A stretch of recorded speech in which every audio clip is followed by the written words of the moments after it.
Hello, and welcome to the second episode of the third season of the LCLC podcast. This third season is devoted to my continued investigation into the flights of thought, particularly humanistic thought, from the shelter of the American Academy into alternative spaces. I do so in order to further my work as LCLC director, so that I can continue to shape the conference so that it can remain operative as a premier event for poets, writers, critics, scholars, academics, and intellectuals interested in making sense of art, literature, and culture today. In this episode, the second of the third season, my guest is Adam Walker. Adam is a PhD candidate in the Department of English Literature at Harvard University. He is set to defend his dissertation in the spring of 2025. His dissertation is entitled William Wordsworth and the Poetics of Natural Piety. It's a series of close readings of Wordsworth's poems within the context of secularization narratives. I began our conversation by asking Adam how he came to start his own podcast, a podcast I consider to be one of the best out there in the space devoted to lovers of English literature, and in particular, to poetry written in English. Thanks so much for having me on the podcast. It's a good question. And this podcast venture that I find myself in started really in the classroom. I started publishing on the YouTube channel sometime in 2022, I believe. And I'm a poetry guy, so I teach poetry in the classroom, and poetry is difficult. I was talking to several of my undergraduate students, and I learned that if they don't understand something in their readings, they'll often go online. They'll Google explanations. And so I started doing this as well to see what they're reading. And I found a variety of resources. We live in a great age of access, so there's so much material out there, many different kinds of resources on poetry. Some of these resources I found were pretty helpful. Some of them were less helpful, but they all had one thing in common. They all focused on the paragraph summary of a poem, as though all students wanted to learn was simply, what does the poem say in prose? And as a teacher of poetry, the way I see it, the problem is, well, reading poetry is so much more than just understanding what is often called the plain meaning. And I'm not even sure if I believe there's a plain meaning of a poem. So I started the channel to model a kind of close reading of poetry that would honor poetry as poetry, not translating it into a paragraph, but wrestling with it as a poem. And what among your first efforts to post a explication of a poem, which ones took off, or which ones were so satisfying that you decided to really settle in and create more and more of this sort of content? Yeah, I believe my first video was a close reading of George Herbert's The Collar. And so I did a series of close readings on Herbert's poetry. I think I had The Affliction, Redemption in there as well, The Pilgrimage, Love 3, the main ones that tend to be listed on college syllabi. And Herbert's The Collar really took off. It's a complex poem. It's a delightful poem that makes a long journey to a surprising ending. And that one I received at the time something like 5,000 or 7,000 views within a couple months, which was a lot for me then. And I thought, this is interesting. I'm kind of onto something. It seemed like the people who were engaging were high school students, college students. It seemed like what I was doing was really helping with homework. So I wanted not so much to do that, turn to Shakespeare's sonnets instead. And I provided readings of what I thought were the most anthologized Shakespeare poems, the sonnets. And I wanted to model a way to read these poems so that the students can go back and apply them to the many other sonnets that I didn't cover. So I did something like 20 to 30 Shakespeare sonnets, all 10-minute videos. And that seemed to also be of interest to the folks on YouTube. And I did some other short readings which weren't that interesting to YouTube, at least, with Andrew Marvell and several others. But Shakespeare and Herbert is where I started. And those were the ones that seemed to take off. I am astounded, really, if I'm honest with you, about the level of reception that your Herbert and Shakespeare sonnet explication 10-minute long videos got, because as a full professor, my joke these days is the next stop for me is retired professor, that 2023-24, this academic year, will be the first year that my Shakespeare seminar at the University of Louisville did not make, right? We didn't get to 15 students. And for years, that Shakespeare seminar had been making because of a stream of ed school students who were being directed by their advisors at the ed school that if they wanted to teach social studies and humanities at the high school level here in Louisville in the Jefferson County Public Schools, they needed to get at least enough Shakespeare exposure to be able to intelligently lesson plan 2 modules over the course of the 4 years that you're there that are going to focus to some degree on Shakespeare. And it would seem that that firewall has collapsed at this point. And I also just had an encounter with a friend of mine who's a drama professor who told me that the drama department lifted its requirement, not for actors, but other than the acting class, there's no requirement to take any Shakespeare either. So, why is there this stark contrast in the world today between evidence coming in from you on YouTube that there is really strong interest in wanting to understand something like Shakespeare's Sonnet 20, the Master Mistress, let's say, and my reality, which I just painted for you? Yeah, that's such a good question, and it's one that I've been wrestling with myself because I find that there is this strange and sometimes shocking distance between public readers and undergraduates and what they're both interested in.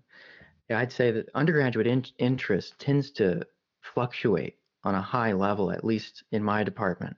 It was some 3 years ago or so, there was a survey with juniors here, and there was a less than 10% interest in poetry. Now it's up to something like 50% or more this year. So it's highly variable in strange ways. I'm not sure what affects that, but with public readers, they are interested in more canonical works. Shakespeare. They know Shakespeare's name. They've heard things about him. They know he's a good writer.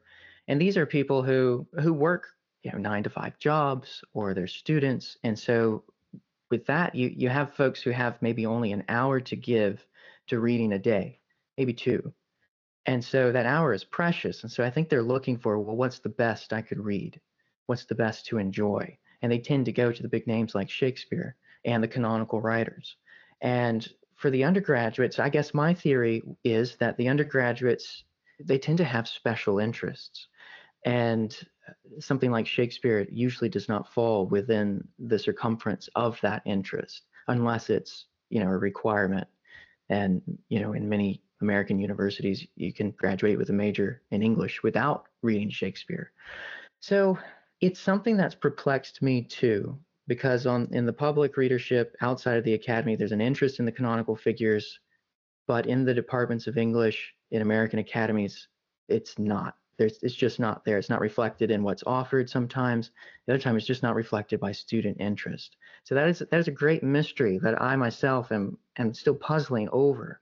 But I'm encouraged to see some fluctuation, at least, reflected in those kinds of surveys where people are taking an interest again in poetry, which is relatively new.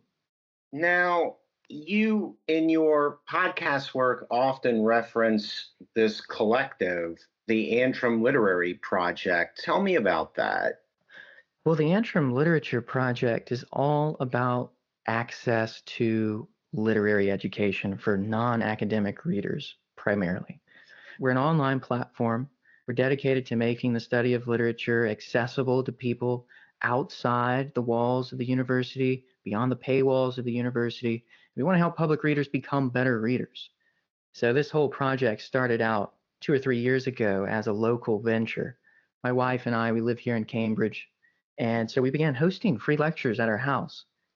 And I started out with a series on poetry, which became my poetry, how to close read poetry lectures on YouTube. And the neighbors came, undergraduates came, some high schoolers came, some retired folks came. It was just a time to drink tea, hear a lecture, talk about poetry. And at the end of the series in 21, Christopher Ricks actually came. He's one of my literary heroes. He lives in town, lovely person, was kind enough to come and talk to us. So he came and gave a lecture on Keats. And so we had friends, neighbors, high school students, college students come over for tea, lecture, and discussion. And it went so well, we did it again. My friends Catherine Enright and Robin Landreth, they're on the website. They're both from Boston College. They helped me organize a series of introductory lectures in the spring that was hosted by various graduate students. So we grew and grew. And by the time the summer came, we were hosting things online for people all over the world. So right now we're all online with the Antrim Literature, or rather Antrim Literature Project.org.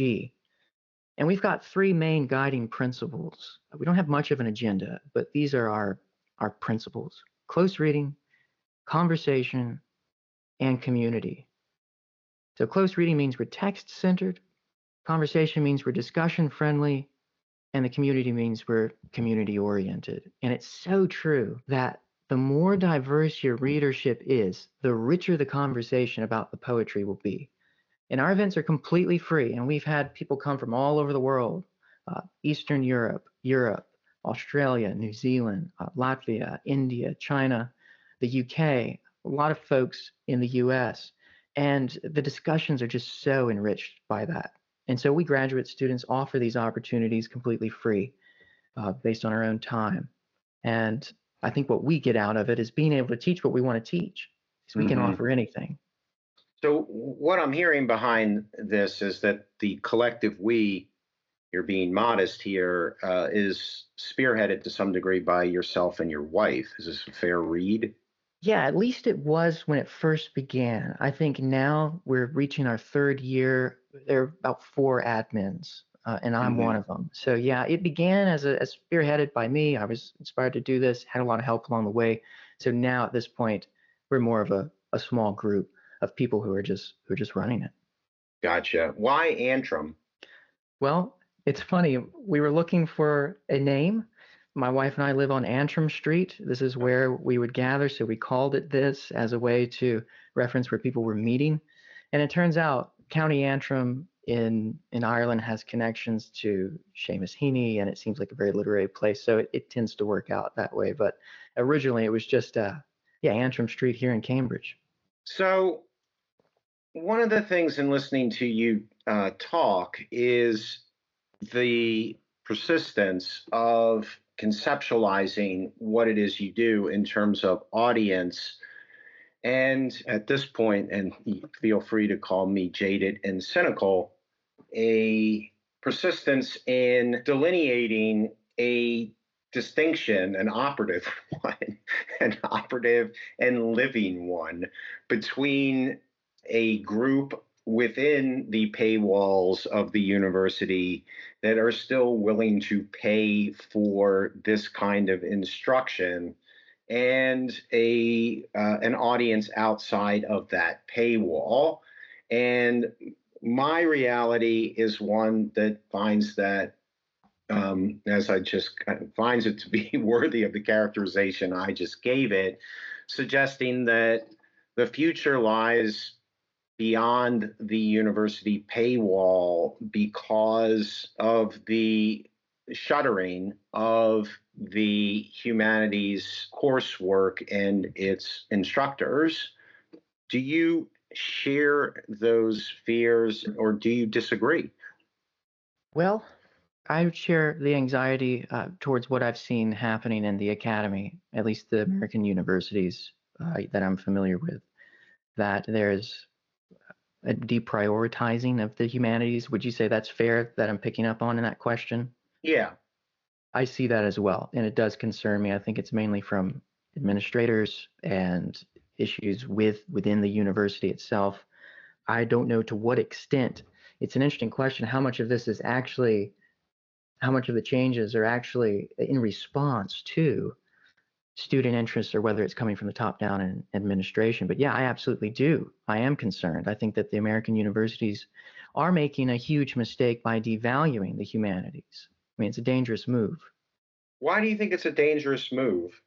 Well, and others have spoken much more eloquently than I can about this issue, but it's a dangerous move because ours is a time of this unprecedented concern over a number of issues. Take any, the health of the planet, mass extinction of certain species, global war, at least the threat of global war, energy and resource crises, not to mention the political and cultural problems that have arisen in the past decade in America.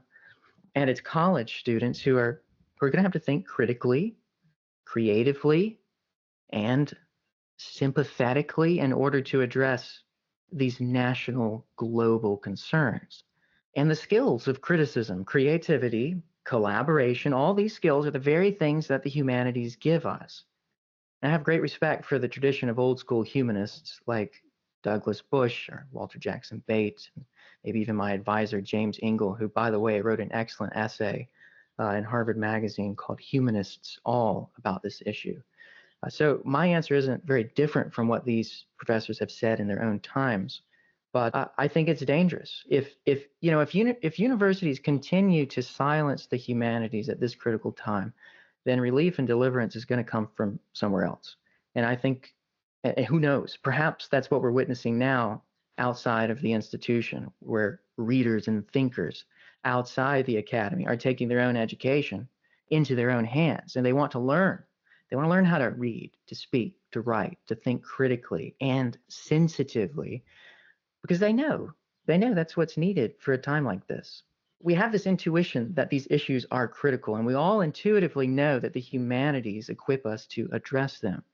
And I think, if the mercenary interests of the universities continue to prefer to trade their birthright of the humanities for a bowl of pottage, people are going to take notice and they're going to look elsewhere. And I think that's possibly what we're seeing. Right.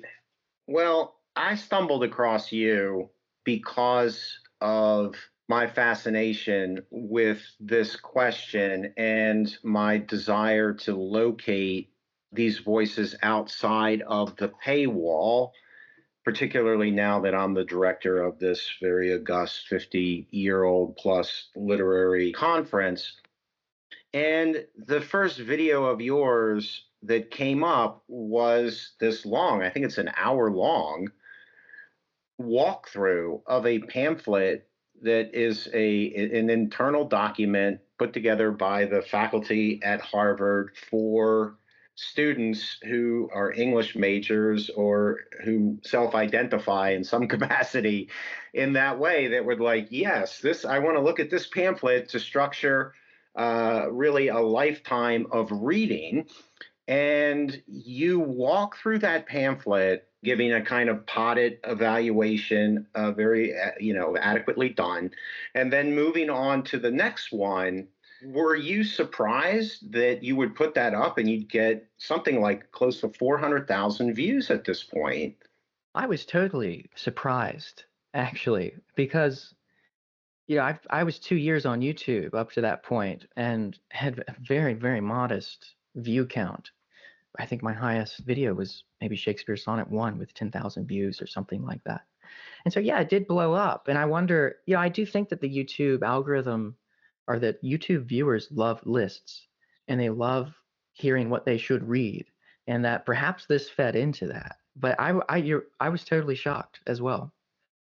Now, how did you encounter that pamphlet, and how long between you pilfering it or making your way off with it from a discard pile or something Yeah. before you said to yourself, you know what, I'm going to do an hour-long video on this thing and upload it? Walk me through that. That's a funny question. About a week is the answer to that. I found it as I was cleaning out my office. There were some discarded books. I asked my department. I said, "Hey, could I take these part of the office?" I asked the previous owners of it. They said, "I have no idea who those are. Feel free." And in that was the pamphlet, and brought it home. was looking it over and thought, man, this is great. I wish I wish university English departments still did this. And I thought, you know what, I'm gonna make a video, not of the whole list, because it included novels, essays, and poetry. And I didn't even include all the poetry. I said, I'm going to include what seems like the most important out of this list and just pull together a video. And just to help the people who are on my channel, I had really them in mind, know what to read and to have this. So it was kind of a thing of generosity. Had no idea it was going to take off the way it did. Yeah. I was an ideal reader, perhaps for an ideal viewer for this video because, right, I fall way outside of your target audience demographic, but it appealed to me because it reflected my own seduction into the profession that am now. The only thing I can do now is quit. It is my identity. I am an English professor. And that is to sort of come across by happenstance some type of gold that offers a way of seeing the world that you can't that makes you an offer to follow in and fall into that you can't say no to. Did it help you personally in terms of your identity as a scholar to encounter that pamphlet? I wish I had come across the pamphlet about 5 or 6 years earlier because it was just what I was looking for. And a lot of the work in my education, I knew when I came to Harvard, I wanted to specialize in romanticism, but I wanted to be fluent in I wanted to be a generalist, to be able to teach everything. And so I took diverse classes. I was trying to, maybe in my own way, come up with a canon like this of self-study, of something agreed upon by a consensus of scholars, which is exactly what this list was, and to really have on hand the best resources and the best primary texts to compose to put together a library, a personal library. And at the point in which I had discovered the pamphlet, I had largely already done that. But I thought there's so much in graduate school, there's so much in the academy, there are so many tricks that nobody tells you that you have to learn or that you have to discover on your own. And there's not much sharing of method or of lists or of advice. And so when I found this, I thought this would be great for the kinds of people that are watching my YouTube channel at the time and want to guide through literature. And for me, it was great as well. It introduced me to a number of secondary texts that, even though some are 50 or 40 years old, they're still good. They're still extremely relevant. Right. That is the thing that's so appealing about the list that you do is that it has that long history. And that's the thing that, as an instructor today, whether I'm talking to my undergrad students or whether I'm talking to my graduate students, it's just not there in sufficient quantity to even get to close to assuming that you can do anything other than count on the good graces of your students who know what it is you're going to have to rehearse for them, because the failure or the rejection, really, of the notion that English as a discipline should constitute itself around some object of study, right? That's what that pamphlet does, is it produces, however crudely and incomplete, a sense that there is an object of study at the heart of being a professor of English or of literature. And we've decided for various reasons to reject that model without really successfully replacing it with anything else. And so we find ourselves in the situation that we are in now. Would you agree or disagree? How do you face that as somebody who's getting ready to go out on the market? Well, it's definitely true that I think the canon wars in the 80s had good and bad results, and one was a diversification of the canon, bringing in authors and poets who should rightly be studied and taught, but at the same time I think what happened in the wake of that is exactly right. It left a void. And so a lot of English departments don't know how to structure themselves. In no other discipline would you go into the office and say, okay, I'm going to study biology. And they say, well, here's your curriculum. Pick 3 classes from pre 1750 biology, and then maybe 1 or 2 post 19th century. No, you have a curriculum, you have a set, and the curriculum is not meant to bind. It's not necessarily a hierarchy, which I think is how it's perceived, in the wake of the canon wars.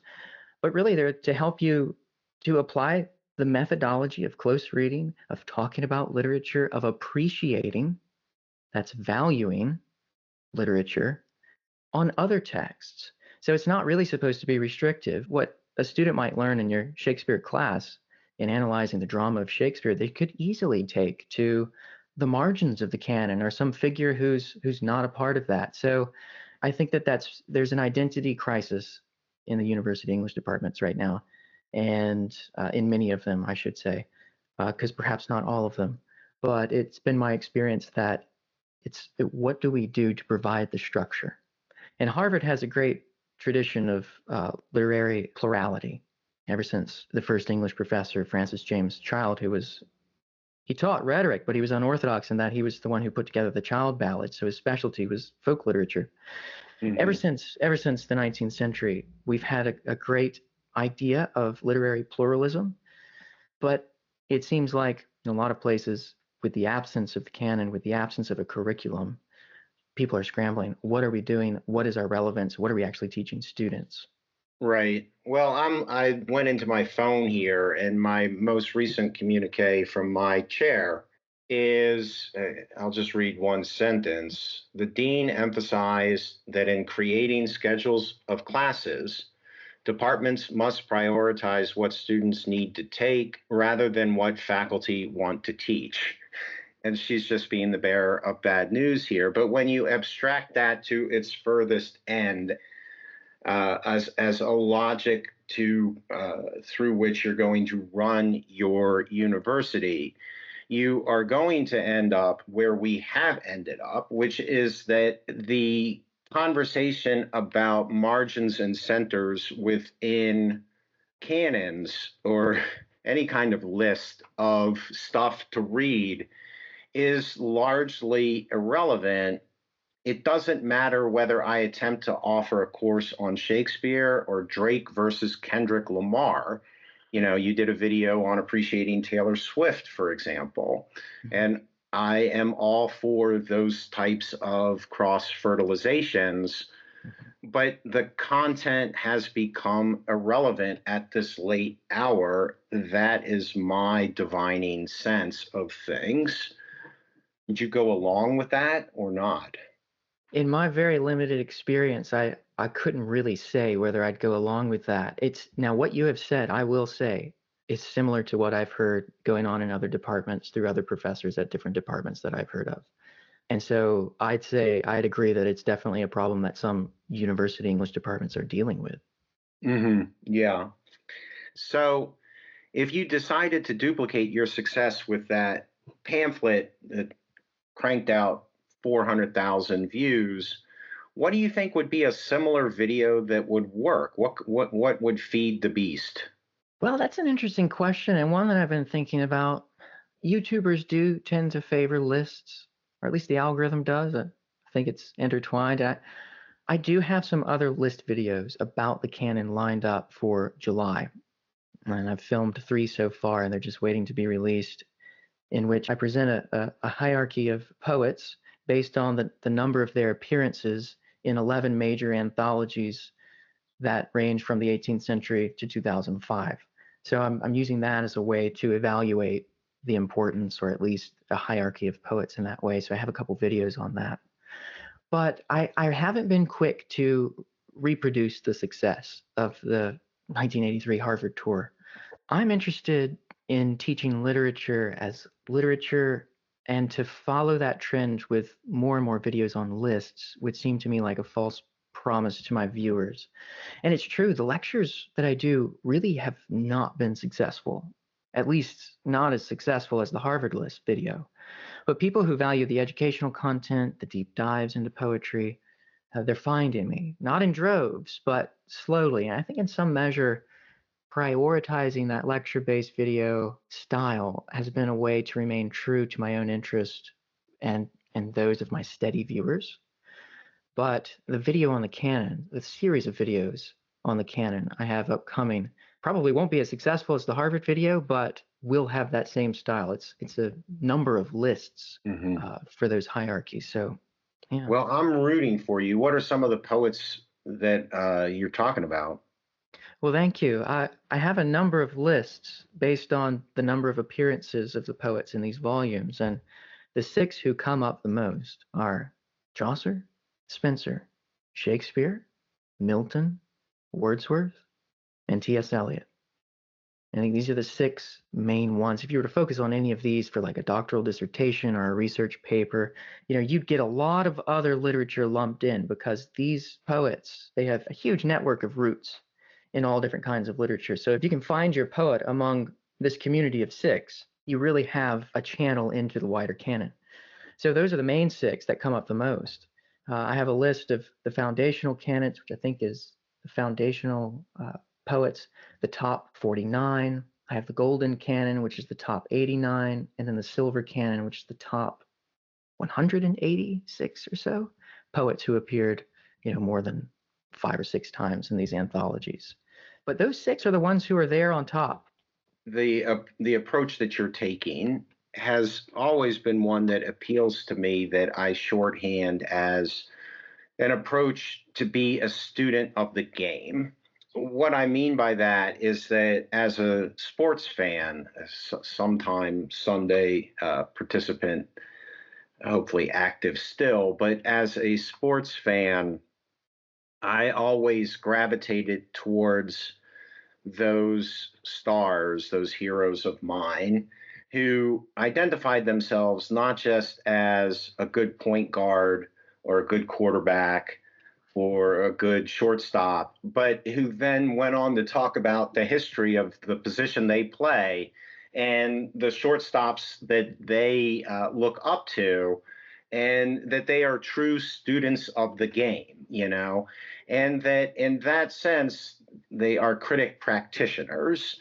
They are not just interested in Milton or Spenser or Emily Dickinson or Susan Howe because they are readers, but also because they are able to unabashedly declare themselves as creators as well, as poets, as makers. And they want to make in a way that is not naive. They want to make with an understanding that they come late in a tradition, and they want to appreciate the tradition that they are seeking to continue. And I will always be disappointed, frankly, in a lot of my colleagues, I guess, that this way of healing the divide was never really effectively pursued at scale in order to get out of the crisis that we have ended in. And I offer it to you as advice as you go forward with your project. What you all are doing at the Louisville Conference on Literature and Culture is so needed and so encouraging to me. And I'm really grateful for you to have me on the podcast. I think this interest in alternative academic modes of doing poetry, making the poetic accessible and part of the lived experience is, a huge value that I think shared by me for sure, and also the folks at the Antrim Literature Project. And we all seem to have this public-facing concern for the world and its readers. I think that's something that readers could benefit as well. So thank you for your work, and also thanks to the Louisville Conference on Literature and Culture. My thanks again to Adam Walker for agreeing to do this podcast. If you've enjoyed this episode, please consider liking, subscribing, writing a review, telling friends, and in general, spreading the word. Most specifically, I would hope that you would consider joining us for an upcoming LCLC conference. Feel free to contact me directly, Matthew Biberman, or consult details available online at thelouisvilleconference.com.